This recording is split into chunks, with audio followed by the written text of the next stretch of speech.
Maxine Waters' big mouth may have gotten Derek Chauvin off the hook in the trial regarding the death of George Floyd. My phone gives me alerts on things that just happened. I mean, you can't avoid it. And it is so pervasive that I just don't know how this jury, it can really be said to be that they are free from the taint of this. And now that we have U.S. representatives threatening acts of violence in relation to this specific case, it's mind-boggling to me, Judge. Well, I'll give you that Congresswoman Waters may have given you something on appeal that may result in this whole trial being overturned. But what's the state's position? As well it should. As well it should. We played what Maxine Waters said yesterday. It was very clear. It was a call to riot. And so this new information that could affect the trial of Derek Chauvin for the death of George Floyd. The new information isn't about anything that happened on the day and the drugs and the neck and the police officers. No, it's going to be a political consideration because you have elected Democrats in this country who are calling for riots, trying to interfere in our justice system. Maxine Waters is a greater threat to justice and peace in this country than the worst possible imaginable cop ever.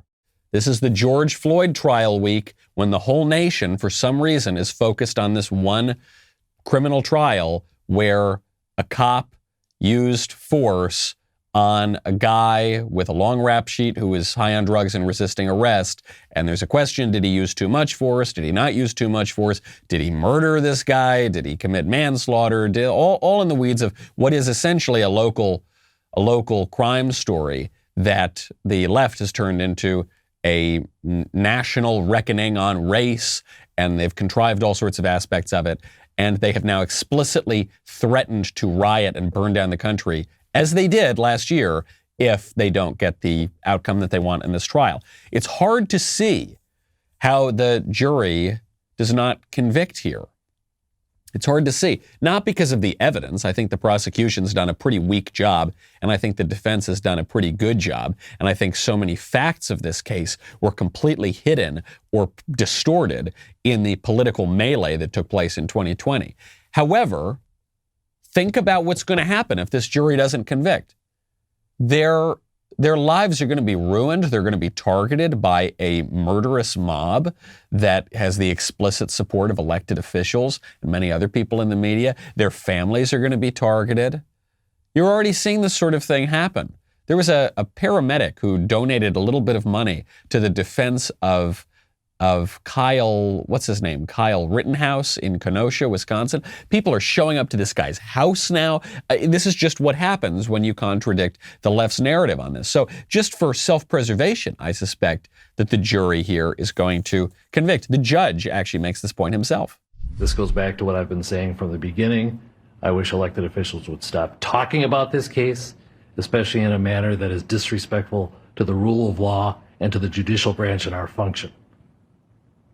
I think if they want to give their opinions, they should do so in a respectful and in a manner that is consistent with their oath to the Constitution, to respect a co-equal branch of government. Their failure to do so, I think, is abhorrent, but I don't think it has prejudiced us with additional material that would prejudice this jury. They have been told not to watch the news. I trust they are following those instructions and that there is not in any way a prejudice to the defendant beyond the articles that we're talking specifically about the facts of this case. A congresswoman's opinion really doesn't matter a whole lot. Anyway, so motion for mistrial is denied. Okay, so he denies the motion here for mistrial, but he says, look, on appeal, if let's say Chauvin is convicted, if it's all thrown out on appeal, there really might be a strong case to be made here. But in this trial, I trust that the jury is not watching the news. So look, if the jury is not watching the news at all, they're not talking to anybody about this trial, and they have, I don't know, general amnesia from 2020, then perhaps Chauvin gets off, or he gets some lesser conviction. But if they're in any way talking to anybody, if they're listening to the news, if they can even hear the screams and wails and threats that are floating through the air, especially in Minnesota right now, then it's very, very difficult to see how he gets off. BLM already burned the country down. It's not as though this is some new news story. Everyone knows about it. But I think, frankly, by the way, the left-wing establishment is probably hoping that Chauvin does get off. Because if Chauvin is convicted, then that's the end of the story. That's the end of it for the media. They won't get their ratings. That's the end of it for the radicals. They won't have an excuse to riot in the street and extort more concessions out of the establishment, mau-mauing the flat catchers, to use the phrase of Tom Wolfe, the writer.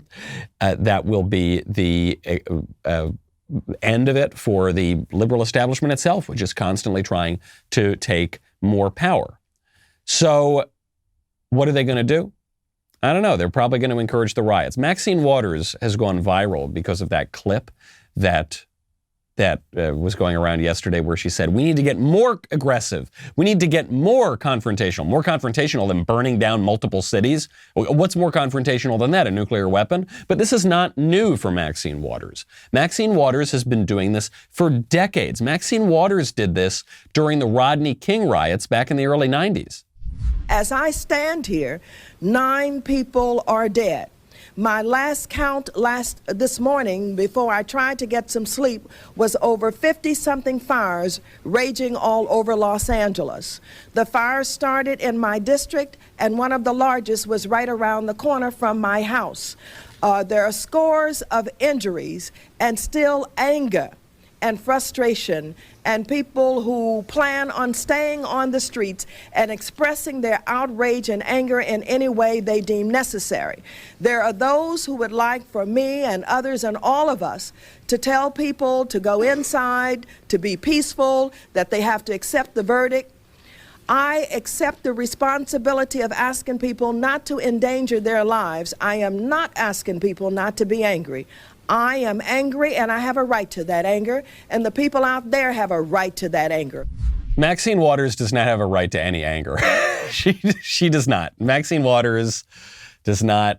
What Maxine Waters is doing is provoking riots. And what she says here is, look, I accept the responsibility of telling people not to go out and endanger their own lives. And that can be read in one of two ways. Either the rioters who are saying don't go out there and commit these crimes and put yourself in a dangerous situation, or that could be just the law-abiding citizens and the shop owners saying, hey, look, I'm telling you, don't go out, don't fight back, don't endanger your own life.